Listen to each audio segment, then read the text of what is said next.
आप सबको प्रभु यीशु मसीह के मधुर नाम में सलाम। हम परमेश्वर पिता का धन्यवाद करते हैं कि वो हमको यह अवसर देता है कि हम उसके वचन पर कोई देर ध्यान कर सकते और अपने आत्मिक जीवन के लिए शिक्षा को प्राप्त कर सकते हैं। हम वचन में जाएं उसके पहले आइए प्रार्थना करें। प्रभु जी, मैं अपने आप को और इस वचन को सुनने वाले प्रत्येक लोगों को आपके हाथ में सौंपता हूँ। जब हम इस वचन को सीखना चाहते हैं, हमारी अगुवाई कीजिए ताकि पवित्र आत्मा में होकर मैं इस पवित्र वचन को बोलूं और मेरे प्रिय लोग पवित्र आत्मा में होकर इसको सुने, ग्रहण करें और हम सब उस पर चलें। विनती यीशु के नाम से मांगता हूँ, आमीन। प्रियो, आज जिस विषय पर हम कुछ देर विचार करना चाहते हैं उसके शीर्षक को सुनकर आप थोड़ा चौंक जाएंगे, क्योंकि हम इस पात्र के प्रति इन विचारों को कभी भी सुनते नहीं हैं। पर वचन में जो लिखा है उसका जब हम अध्ययन करते हैं तो वो हमारी आत्मिक शिक्षा के लिए महत्वपूर्ण हो जाता है। और आज हम जिस विषय पर विचार करना चाहते हैं और वो पाया जाता है गिनती की पुस्तक उसके 16वें अध्याय में और उसके पहले पद से लेकर 34वें पद तक। और आज हम इन स्थानों पर कुछ देर मनन करेंगे कि परमेश्वर आपको और मुझको किस बात के लिए चेतावनी देना चाहता है। और इसका जो प्रमुख पात्र है और वो मूसा है। और मूसा के लिए जो मैंने यहां पर शीर्षक दिया है और वो है मूसा का श्राप। ये शीर्षक काफी कड़ा है, लेकिन हर मनुष्य के जीवन में उतार चढ़ाव आते हैं। हमने मूसा के जीवन में परमेश्वर की आज्ञाकारिता को देखा है, कितना वो परमेश्वर के प्रति आज्ञाकारी था और जब परमेश्वर उसको जैसा बोलता था वो उसके अनुसार करता था। वो बहुत सचेत रहता था कि परमेश्वर की आज्ञा के अनुसार ही हर एक कार्य किया जाए। हम मूसा के प्रार्थना के जीवन पर भी बहुत अध्ययन कर चुके हैं। उसका प्रार्थना का जीवन अद्भुत था और वो परमेश्वर की संगति में इतना ज्यादा रहता था कि उसके चेहरे से चमक निकलने लगती थी और उसके कारण लोग उससे आंख नहीं मिला पाते थे, उसके चेहरे को नहीं देख पाते थे। यह था मूसा का प्रार्थना का जीवन, परमेश्वर के साथ साथ रहने का जीवन। और 40 दिन तक वो परमेश्वर के साथ पर्वत पर रहता था, परमेश्वर से वचन को सुनता था और परमेश्वर उसको समझाता था। जो मिलाप वाला तंबू बनने वाला था उसका नमूना दिखाता था, उसके एक एक चीज का वर्णन करता था और उसके बाद फिर वो उसको वैसे ही बनवाता था। और इस कार्य में उसको 40 दिन लग जाते थे, पर वो उस कार्य को पूरा करता था। और उसी रीति से हम देखते हैं मूसा की नम्रता। मूसा की नम्रता पर हम बहुत बार अध्ययन कर चुके हैं और इसी गिनती उसके 12वें अध्याय में लिखा है कि पूरे संसार में उसके समान कोई दीन नहीं था। परमेश्वर कहता है मैं उससे आमने सामने होकर बातचीत करता हूं। किसी नबी से तो मैं दर्शन के द्वारा, स्वप्न के द्वारा बातचीत करता हूं, लेकिन मूसा से तो मैं आमने सामने बातचीत करता हूं। और ना सिर्फ उसमें दीनता थी, लेकिन वो अपने लोगों के प्रति अद्भुत प्रेम भी रखता था। और जब जब परमेश्वर का प्रकोप आता था वो मध्यस्थता की प्रार्थना करता था। जब मूर्ति पूजा के पाप में ये फंस गए और परमेश्वर बहुत ज्यादा क्रोधित हो गया और कहता है मैं इन सबको नाश कर दूंगा और तुझसे एक नया वंश उत्पन्न करके एक नई जाति बनाऊंगा। मूसा इस बात के लिए तैयार नहीं होता, परमेश्वर के सामने गिड़गिड़ाता है, प्रार्थना करता है, कहता है कि उनके इस अपराध को क्षमा कर दे। और यदि ये संभव नहीं है तो मेरा नाम भी अपनी पुस्तक में से काट दे। ये उसका प्रेम था जो कि वो अपने लोगों के लिए करता था। हम मूसा के धीरज के विषय में भी बहुत बार अध्ययन करते हैं। 40 वर्ष तक वो बड़े धीरज के साथ उनकी अगुवाई करता रहा। लोग उसकी निंदा करते थे, कभी उसको पत्थरवाह करने की कोशिश करते थे, कभी उसके विरुद्ध नाना प्रकार की बकबक करते थे, लेकिन मूसा बड़े धीरज के साथ उन बातों को सहता था। और उसके अंदर एक अद्भुत गुण और था, और वो था उसकी क्षमाशीलता, कि वो अपने लोगों को क्षमा कर देता था। उनसे कहता था कि जो बात हो गई ठीक है, और अब परमेश्वर की आज्ञा के अनुसार चलो। और परमेश्वर के मार्ग में वो उनको ले जाता था, वो उनको छोड़ता नहीं था, लेकिन उनकी गलतियों को क्षमा करके फिर से उनको परमेश्वर के मार्ग में आगे बढ़ाता था। ये थी उसकी क्षमाशीलता। और इतने सारे गुण होने के बाद जब मैं कहता हूं कि मूसा का श्राप, तो थोड़ा सा कठिन लगता है। लेकिन जब हम गिनती उसके 16वें अध्याय में जाते हैं और उसके पहले 34 पदों को देखते हैं, तो हम पाते हैं परमेश्वर का दास कितना भी धीरजवंत हो, परमेश्वर का दास कितना भी क्षमाशील हो, परमेश्वर का दास कितना भी प्रेम करने वाला हो, दीन हो, प्रार्थना करने वाला, उपवास करने वाला, परमेश्वर की आज्ञाकारिता में चलने वाला, परमेश्वर के साथ साथ रहने वाला हो, उसके बावजूद भी वो इंसान है, वो एक मनुष्य है। और उसके जीवन में भी जब अति हो जाती है तो उसका क्रोध भड़क जाता है। जब अति हो जाती है तो उसका धीरज टूट जाता है, उसकी क्षमाशीलता समाप्त हो जाती है, और वो कुछ ऐसे शब्दों का उच्चारण कर जाता है जो कि दूसरों के लिए बहुत हानिकारक हो सकता है। और इस अंश में हम इसी बात को देखते हैं। और यहां पर लिखा है, जब हम 16वें अध्याय के पहले पद से जाते हैं, कोरहा जो लेवी का परपोता, कहात का पोता और पिसहार का पुत्र था, वो एलियाब के पुत्र दातान और अबीराम और पेलेस के पुत्र ओन, इन तीनों रूबेनियों से मिलकर मंडली के 250 प्रधान जो कि सभासद और नामी थे, उनको संग लिया। और वे मूसा और हारून के विरुद्ध उठ खड़े हुए और उनसे कहने लगे, तुमने बहुत किया, अब बस करो। कोरहा अपने 3 और मित्रों के साथ, जो कि लेवी वंश के नहीं थे लेकिन वो रूबेनी थे, और उनको साथ लेकर और अन्य 250 लोगों को, जो कि अच्छे सुनामी लोग थे लेकिन लेवी वंश के नहीं थे, उनको लेकर मूसा के पास आता है और कहता है, वे मूसा और हारून के विरुद्ध उठ खड़े हुए और उनसे कहने लगे, अब बस करो, क्योंकि सारी मंडली का एक एक मनुष्य पवित्र है और यहोवा उनके मध्य में रहता है। इसलिए तुम यहोवा की मंडली में ऊंचे पद वाले क्यों बन बैठे हो?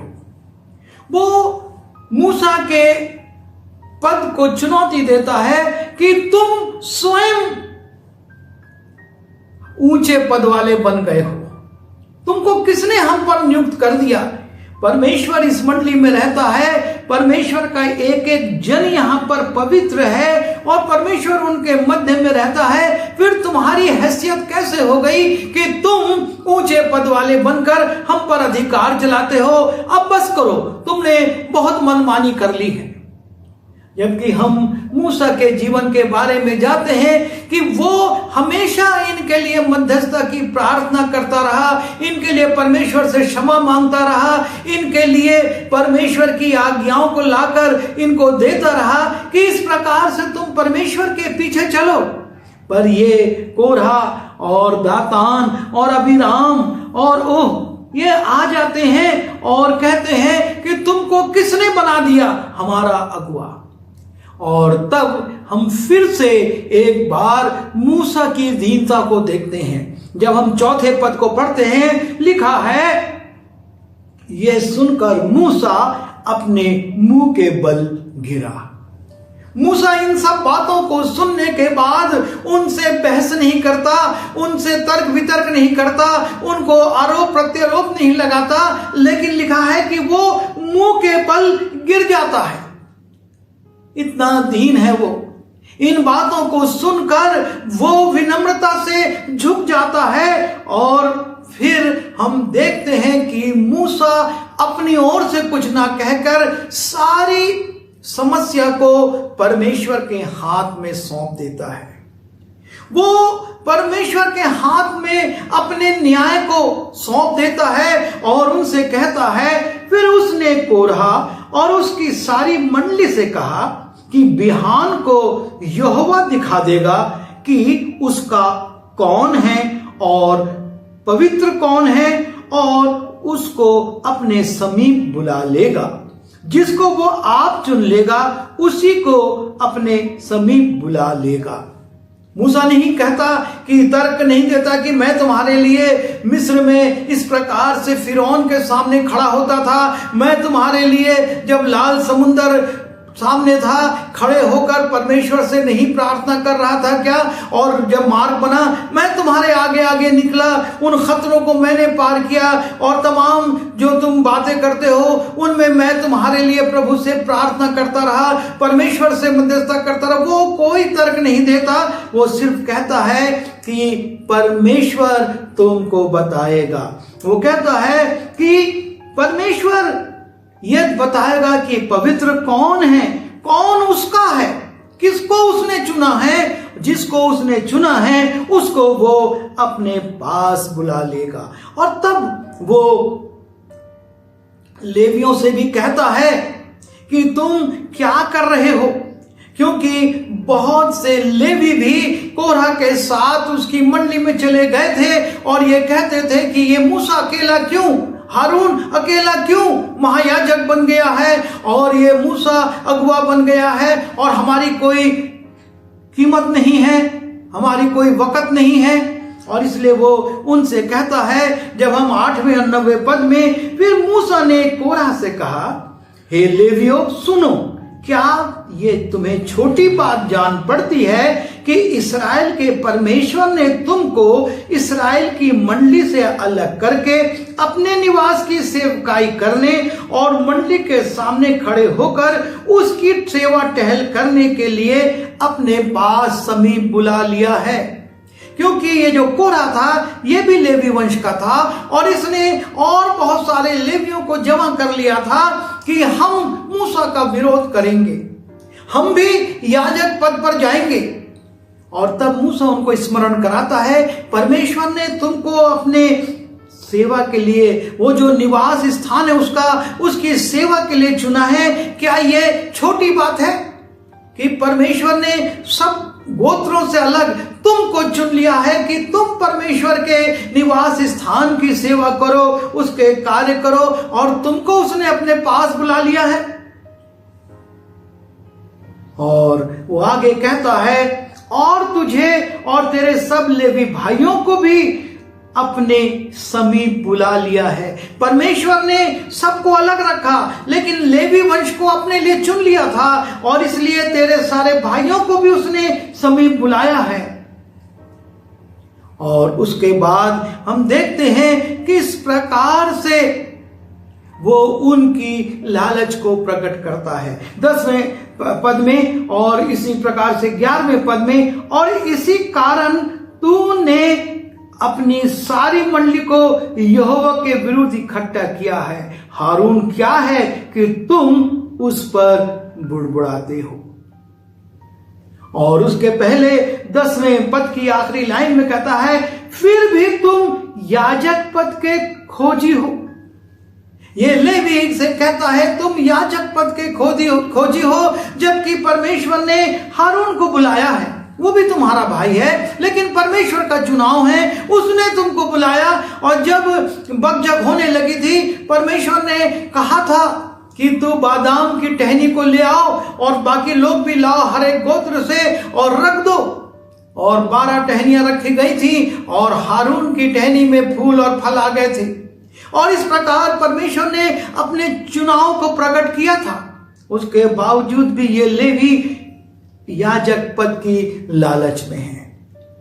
मूसा उनको समझाता है, तुम क्यों लालच पद की लालच कर रहे हो? तुम क्यों याजक बनना चाहते हो? परमेश्वर ने तो तुमको बुलाया है। और तब हम 12वें पद में देखते हैं, फिर मूसा ने एलियाब के पुत्र दातान और अरीबाम को बुला भेजा। ये वो जो कि रूबेनी थे और अगुवे बन गए थे और सोचे थे कि हम भी परमेश्वर के मिलाप वाले तंबू की सेवा करेंगे कोरह के साथ। मूसा उनको बुलवाता है, तुम आओ। और तब हम देखते हैं कि ये लोग मूसा की अगुवाई का इनकार करते हैं। और लिखा है, फिर मूसा ने एलियाब के पुत्र दातान और अरीबाम को बुलवा भेजा और उन्होंने कहा, हम तेरे पास नहीं आएंगे, हम तेरी आज्ञा को नहीं मानेंगे। और उसका कारण वो कहते हैं, क्या यह एक छोटी बात है कि तू हमको ऐसे देश से जिसमें दूध और मधु की धाराएं बहती हैं इसलिए निकाल लाया है कि हमें जंगल में मार डाले? फिर क्या तू हमारे ऊपर प्रधान भी बनकर अधिकार जताता है? वो कहता है, तू तो हमको मिस्र देश से जहां पर बहुत सी संपन्नता थी वहां से निकाल लाया है और हमको इस जंगल में फिरा रहा है। और दोष लगाते हैं कि तूने हमें ऐसे देश में जहां दूध और मधु की धाराएं बहती हैं नहीं पहुंचाया। अभी वो यात्रा में है, लेकिन वो कहते हैं, मूसा ने तूने हमको अभी तक उस देश में जहां दूध और मधु की धाराएं बहती हैं तू कहता था वहां नहीं पहुंचाया है। और ना हमें खेतों और दाग की बारियों के अधिकारी क्या तू इन लोगों की आंखों में धूल डालेगा? हम तो नहीं आएंगे। वो कहता है, तू हमको धोखा दे रहा है, तू लोगों की आंखों में धूल डाल रहा है, तू धोखेबाज है। मैं इस दृश्य को आपके सामने इसलिए प्रस्तुत कर रहा हूं कि आज भी ऐसी स्थितियां बनती हैं, आज भी इस प्रकार की बातें की जाती हैं परमेश्वर के लोगों के प्रति। और हम यहां पर देखते हैं कि मूसा जैसे अगुवे के प्रति ये दातान जो कि रूबेनी था, अबीराम जो कि रूबेनी था, जिसको लेवियों के अधीनता में रखा गया था, वो कहते हैं कि तू हमारी आंखों में धूल झोंक रहा है, तू हमको धोखा दे रहा है। और इस प्रकार से वो इन अगुओं को लज्जित करते, अपमानित करते और कहते, हम तेरी आज्ञा नहीं मानेंगे, हम तेरे पास नहीं आएंगे। और जब हम इस बात को पढ़ते हैं तब लिखा हुआ है 15वें पद में, तब मूसा का कोप बहुत भड़क उठा। जब इन बातों को मूसा सुनता है तो जिसके विषय में हम शुरू में चर्चा कर रहे थे, जिसके धीरज के, क्षमाशीलता के बारे में चर्चा कर रहे थे, उसके विषय में लिखा है, तब मूसा का कोप बहुत भड़क उठा और उसने यहोवा से कहा, उन लोगों की भेंट की ओर दृष्टि ना करना। पहली बार हम ऐसा वाक्य पढ़ते हैं जब मूसा कहता है कि हे परमेश्वर, तू इनकी भेंट की ओर दृष्टि मत कर, क्योंकि ये लोग इस प्रकार का जीवन जी रहे हैं, ये इस प्रकार के आरोप प्रत्यारोप लगा रहे हैं, इस प्रकार से तेरे लोगों की निंदा कर रहे हैं और तेरे चुनाव को चुनौती दे रहे हैं, क्योंकि तूने हमको चुना, तूने लेवियों को चुना। और ये बाहर के लोग जिनको तूने अलग अलग कार्य दिए हैं, अब वो लेवी बनकर तेरे भवन में, तेरे तंबू में घुसना चाहते हैं और इसलिए वो कहता है, तब मूसा का कोप बहुत भड़क उठा और उसने यहोवा से कहा, उन लोगों की भेंट की ओर दृष्टि ना कर। मैंने तो उनसे एक गधा नहीं लिया और ना उनमें से किसी की हानि की है। मूसा कहता है, मैंने पारिश्रमिक के रूप में कभी इनसे एक गधा भी नहीं लिया, मैंने कभी इनकी कोई हानि भी नहीं की, बल्कि सुबह से शाम तक बैठ के मैं इनका न्याय चुकाता था, इनके कार्य करता था, इनका मार्गदर्शन करता था, इनके आगे आगे चलकर पीने के पानी का, खाने का तमाम प्रबंध करता था। पर ये लोग इस प्रकार के आरोप लगा रहे हैं, इस प्रकार से मेरी निंदा कर रहे हैं। और तब मूसा कोरह से परमेश्वर के सामने आने की चुनौती देता है और एक तैयारी बताता है कि किस प्रकार से तुमको कल परमेश्वर के सामने आना है, ताकि ये प्रकट हो सके कि परमेश्वर ने किसको चुना है और किसको नहीं, परमेश्वर किसको अपने पास बुलाएगा, इसके लिए तुम्हें तैयारी करना। तब मूसा ने कोरह से कहा, कल तू अपनी सारी मंडली को साथ लेकर हारून के साथ यहोवा के सामने हाजिर होना, और तुम सब अपना अपना धूपदान लेकर उनमें धूप देना। फिर अपना अपना धूपदान जो सब समेत 250 होंगे यहोवा के सामने ले जाना, विशेष करके तू और हारून अपना धूपदान ले जाना। इस प्रकार से मूसा उनको तैयारी बताता है कि तुम कोरह और हारून, तुम दोनों और वो सारे 250 लोग जिनको तूने तैयार किया है, सब अपने धूपदान लो, उसमें धूप रखो, उस पर धूप डालो और परमेश्वर के सामने एकत्रित हो। सो उन्होंने अपना अपना धूपदान लेकर उनमें आग रखकर उस पर धूप डाला और मूसा और हारून के साथ मिलाप के तंबू के द्वार पर खड़े हुए। उन्होंने जैसा मूसा ने कहा था, जो तैयारी बताई थी, उस तैयारी के अनुसार वो धूपदान लेकर परमेश्वर के सामने, उस मंडली के सामने, मिलाप वाले तंबू के सामने, उसके द्वार पर खड़े हुए। और वहां पर हम देखते हैं कोरह फिर से एक कार्य करता है और कोरह ने सारी मंडली को उनके विरुद्ध मिलाप वाले तंबू के द्वार पर इकट्ठा कर लिया। पूरी मंडली को जमा किया जा रहा है, किस लिए? इसलिए कि मूसा के ऊपर दोष लगाया जा सके और किस प्रकार से मूसा आज अपमानित होगा वो सारी मंडली देख सके। लिखा है कोरह ने सारी मंडली को उसके विरुद्ध मिलाप वाले तंबू के द्वार पर इकट्ठा कर लिया। तब यहोवा का तेज सारी मंडली को दिखाई दिया। जब ये सारी तैयारी हो गई, परमेश्वर वहां पर आ जाता है, वो न्याय करने के लिए आ जाता है। और तब परमेश्वर मूसा से एक बात कहता है। तब यहोवा ने मूसा और हारून से कहा, उस मंडली के बीच में से अलग हो जाओ कि मैं उन्हें पल भर में भस्म कर डालूं। परमेश्वर केवल 2 लोगों से कहता है, मूसा से और हारून से, कि तुम इनके बीच में से हट जाओ, मैं इन सबको भस्म कर दूंगा। लेकिन यहां पर फिर से मूसा का प्रेम, मूसा का तरस, मूसा की क्षमाशीलता और मूसा का उन लोगों के प्रति लगाव प्रकट होता है। और लिखा है 22वें पद में, तब वे मुंह के बल गिरकर कहने लगे, हे ईश्वर, हे सब प्राणियों के आत्माओं के परमेश्वर, क्या एक पुरुष के पाप के कारण तेरा क्रोध सारी मंडली पर होगा?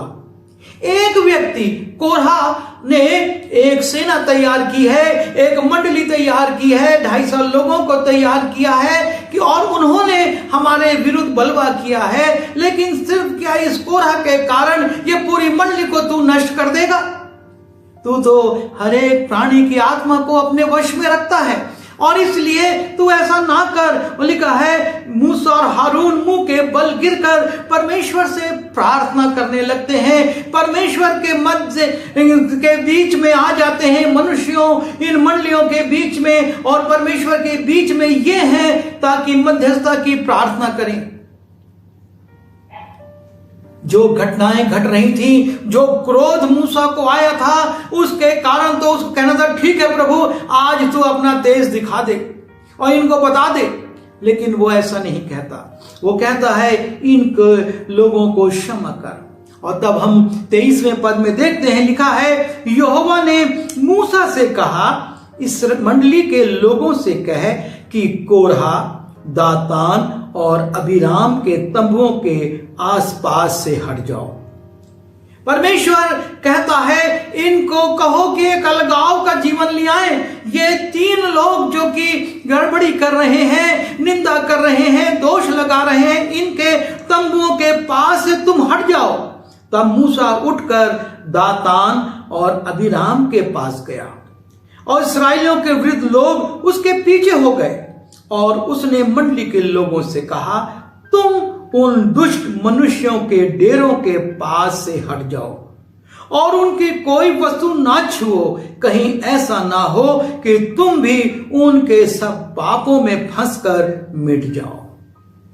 और तब परमेश्वर की आज्ञा के अनुसार, परमेश्वर की दी हुई सलाह के अनुसार मूसा जाता है और मंडली के लोगों से कहता है कि कोरह, दातान और अबीराम के तंबुओं के पास से हट जाओ, उनकी किसी वस्तु को मत छुओ, ऐसा ना हो कि तुम उनके दंड के भागीदार बन जाओ। और तब हम देखते हैं लोग हट जाते हैं और जब लोग हट जाते हैं तब मन कठोर होने के कारण अबीराम और दातान और कोरहा अपने दरवाजों पर आकर, उन तंबुओं के दरवाजे पर अपने बच्चों और अपने परिवार के साथ आकर खड़े हो जाते हैं। और तब हम देखते हैं मूसा का एक श्राप वो दे देता है, एक बात वो बोल देता है। और तब मूसा ने कहा इससे तुम जान लोगो कि यहोवा ने मुझे भेजा है कि ये सब काम करूं, क्योंकि मैंने अपनी इच्छा से कुछ नहीं किया। यदि उन मनुष्यों की मृत्यु सब मनुष्यों के समान हो और उनका दंड सब मनुष्यों के समान हो, तब जानो कि मैं यहोवा का भेजा हुआ नहीं हूं। यदि ये सामान्य मृत्यु मरते हैं, सामान्य दंड प्राप्त करते हैं, तो इसका मतलब यह है कि मुझको परमेश्वर ने नहीं भेजा। परंतु यदि यहोवा अपनी अनोखी शक्ति प्रकट करे और पृथ्वी अपना मुंह पसार कर उनको और उनका सब कुछ निगल जाए और वे जीते जी अधोलोक में जा पड़े, तो तुम समझ लो कि इन मनुष्यों ने यहोवा का अपमान किया है। यदि पृथ्वी फट जाए और इनको, इनके सारे बाल बच्चों को, इनके परिवार को, इनकी संपत्ति को निगल ले, तो समझ जाना कि इन्होंने मेरा नहीं, हारून का नहीं, लेकिन परमेश्वर का अपमान किया है। वो कहता है इन मनुष्यों ने यहोवा का अपमान किया है। और ये वाक्य मूसा के मुंह से निकलता है और तत्काल क्या होता है, वो ये सब बातें कह ही चुका था।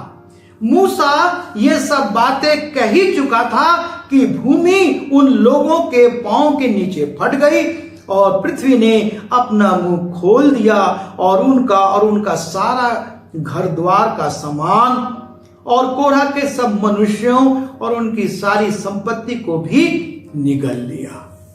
जैसा मूसा ने कहा, हे परमेश्वर इनकी मृत्यु एक अनोखी हो, और जैसा उसने कहा कि भूमि फट जाए, परमेश्वर ने वैसा ही कर दिया, ताकि यह प्रकट हो कि चुनाव मूसा का नहीं परमेश्वर का है, अपमान तुम मूसा का नहीं परमेश्वर का करते हो।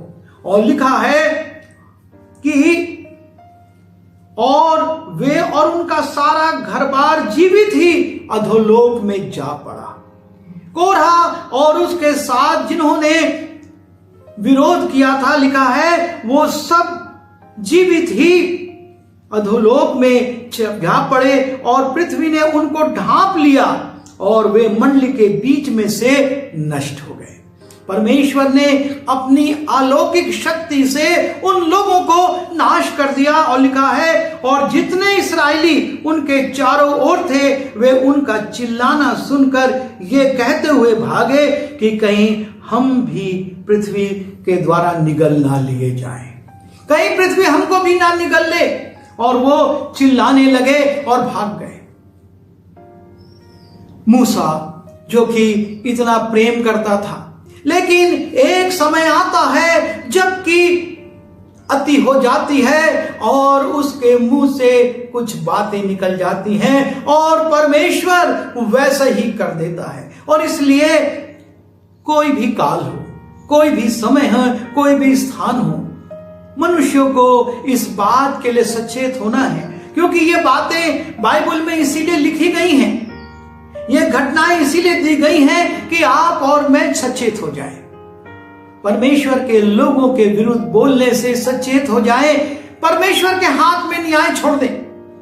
परमेश्वर तू न्याय कर, जैसा कि मूसा ने कहा, परमेश्वर प्रकट करेगा कि किसको उसने चुना है और किसको उसने बुलाया है और कौन उसका है।